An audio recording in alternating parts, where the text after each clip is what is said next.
Primeira carta de Paulo para Timóteo. Paulo passou muitos anos viajando e agregando novas igrejas e desenvolveu uma grande equipe de colaboradores nessa missão. Timóteo foi um desses. Paulo foi até a cidade de Listra uma vez e conheceu as fiéis mãe e avó de Timóteo. Ele ficou impressionado com a paixão e devoção de Timóteo a Jesus. Assim, Paulo o orientou por muitos anos e, em dado momento, começou a enviá-lo em missões para diferentes igrejas. E Paulo ouviu falar sobre um grupo de líderes que se infiltraram na igreja influente em Éfeso. Eles estavam espalhando mensagens errôneas sobre Jesus e o que significa segui-lo. Ele enviou Timóteo para confrontar esses líderes e restaurar a ordem nessa igreja. Depois que Timóteo chegou lá, Paulo enviou essa carta para acompanhar e instruí-lo no cumprimento dessa missão. A carta tem um conceito muito legal. Há uma comissão de abertura e encerramento da carta dada a Timóteo para ele enfrentar esses líderes e sua má teologia. E essas comissões cercam duas grandes seções centrais que estão cheias de instruções extremamente práticas sobre os problemas que Timóteo enfrentou na igreja de Éfeso. E, finalmente, todas essas seções são interligadas ou finalizadas por uma série de 3 poemas, onde cada um exalta Jesus ressuscitado como o Rei do mundo. Vamos nos aprofundar para ver como funciona. Paulo começa lembrando como ele enviou Timóteo a Éfeso para confrontar esses líderes que estavam espalhando seus ensinos estranhos. E ele descreve como esses caras são obcecados com a especulação da Torá, especificamente das primeiras histórias e genealogias do livro de Gênesis. E como veremos, eles desenvolveram todo tipo de ensinos estranhos sobre comida, casamento e sexo que não eram consistentes com os ensinamentos de Jesus ou dos apóstolos. Ele até nomeia alguma dessas pessoas, como Alexandre e Himeneu, e descreve como o ensino deles dividiu a igreja e gerou controvérsia. E Paulo diz que esse é realmente o primeiro sinal claro de que o seu ensino é distorcido. Quando o ensino cristão genuíno é seguido, é fiel ao caminho de Jesus e resulta em amor e fé genuína. Ele diz que, de qualquer maneira, o propósito da Torá não é alimentar a especulação. Pelo contrário, o seu propósito é expor a verdade sobre a condição humana, como aconteceu com Paulo. O ensino correto da Torá levará as pessoas a ver a graça de Deus revelada no Messias, que veio para salvar pessoas pecadoras e imperfeitas. Assim, Paulo termina com um poema que honra o Rei Jesus acima de tudo e instrui Timóteo a calar esses homens e os seus falsos ensinos.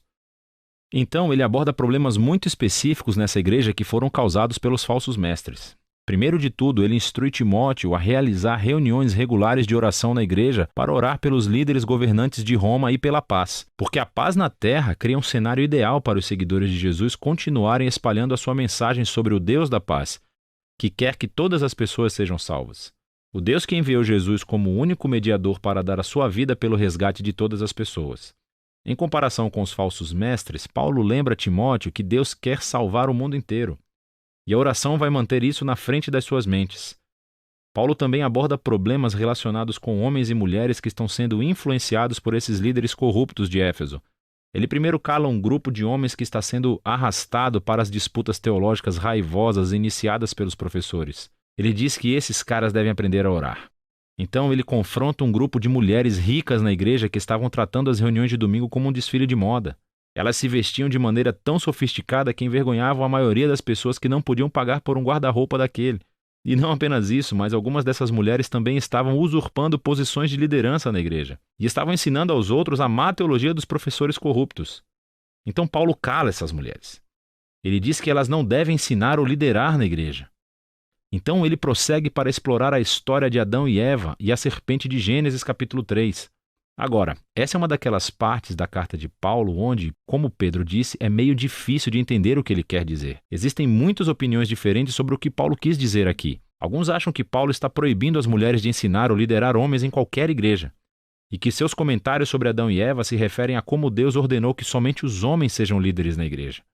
Há outros que pensam que Paulo está proibindo as mulheres de terem autoridade de liderança sobre os homens de uma igreja.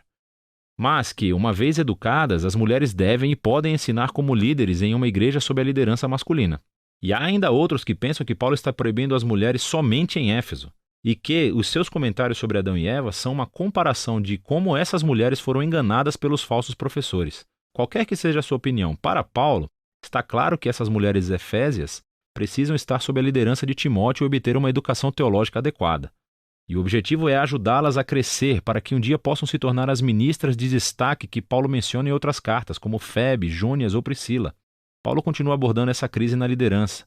e ele chama Timóteo para nomear uma equipe pequena e saudável de maridos e pais que irão agir como anciãos ou administradores para a igreja. Esses devem ser homens de caráter e integridade excepcionais e trabalharão ao lado de uma equipe de diáconos. É uma palavra grega que significa servo. Esses são homens e mulheres que realmente lideram os ministérios da igreja e devem ter o mesmo tipo de caráter que os anciãos. Juntos, essas pessoas devem ser conhecidas pelos relacionamentos saudáveis que têm com suas famílias, porque isso demonstrará a sua capacidade de liderar na igreja, que é a família de Deus. E a maneira que eles vivem em comunidade deve ser consistente com a história de Jesus. O que é explorado no poema de encerramento sobre a sua encarnação, a sua morte, a sua ressurreição, a sua exaltação como rei e, em seguida, a propagação de sua nova família em todo o mundo. O segundo grupo de instruções de Paulo para Timóteo é novamente muito específico para os problemas causados por esses maus líderes. Primeiro, ele corrige a sua teologia ruim. Eles têm dito às pessoas para pararem de comer certos tipos de alimento, muito provavelmente carne, e pararem de se casar, o que Paulo acha ridículo. Então ele vai a Gênesis 1 e lembra a Timóteo que toda a criação de Deus é muito boa, incluindo a comida e o casamento.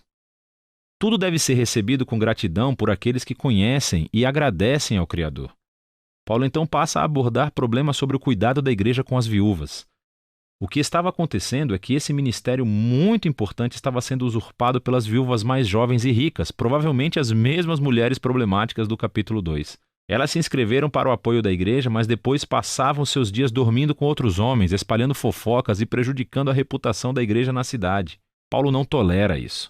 Ele diz que somente as viúvas mais velhas, que não têm qualquer outro suporte familiar, qualificam. Essas a igreja deve mostrar o amor e a generosidade de Jesus. Paulo então aborda problemas que existem entre alguns homens mais velhos na igreja, e Timóteo deve respeitar a idade deles, mas não o seu mau comportamento, que parece estar relacionado com o álcool. Eles estão prejudicando a reputação da igreja em Éfeso e por isso Timóteo deve, em amor, confrontá-los a fazer com que renunciem à sua função, se estiverem em posição de liderança. Paulo acrescenta essa nota interessante, dizendo que isso não significa que o próprio Timóteo nunca deva beber. Considerando seus problemas de estômago, ele provavelmente deveria tomar um copo de vinho todas as noites com o jantar. Paulo então aborda um problema entre os escravos cristãos. Alguns deles estavam desrespeitando seus mestres cristãos. O evangelho cria igualdade entre os seguidores de Jesus. No entanto, Paulo acha que a igualdade precisa ser implementada de maneira estratégica, sem comprometer a missão e o testemunho da igreja. Se os cristãos se associarem às rebeliões de escravos, eles estão comprometidos. A transformação cristã da família romana teve que ser implementada estrategicamente para que os vizinhos pudessem ser persuadidos e não repelidos por essa nova visão de família de Deus. Finalmente, Paulo encerra a carta exortando Timóteo mais uma vez a confrontar os líderes corruptos. Paulo expõe aqui os seus objetivos de ganharem muito dinheiro acumulando seguidores e cobrando-lhes taxas altas pelo seu ensino. Esses professores estão traindo Jesus e a sua mensagem de contentamento e uma vida simples. Assim, Paulo instrui os ricos cristãos de Éfeso a se tornarem ricos em boas obras e generosidade, para serem pessoas que submetem todos os seus recursos ao Rei Jesus. E é ele quem inspira o poema final sobre como ele é verdadeiro rei acima de todos os outros reis. 1 Timóteo é uma carta muito importante. Ela nos ajuda a ter uma visão holística da natureza e missão da igreja. Então, aquilo em que uma comunidade de Jesus acredita irá influenciar diretamente como essa comunidade vive e se comporta em sua cidade. Assim, a sua teologia, as crenças, devem ser constantemente criticadas e formadas pela Escritura e pelas boas novas de Jesus. E a maneira como a igreja é vista pelo público é algo também muito importante para Paulo. Todos os cristãos devem ser conhecidos como pessoas cheias de integridade, conhecidas por boas obras, conhecidas por servir os pobres e os mais vulneráveis, e tudo isso por devoção ao Rei Jesus que foi ressuscitado. É disso que se trata 1 Timóteo.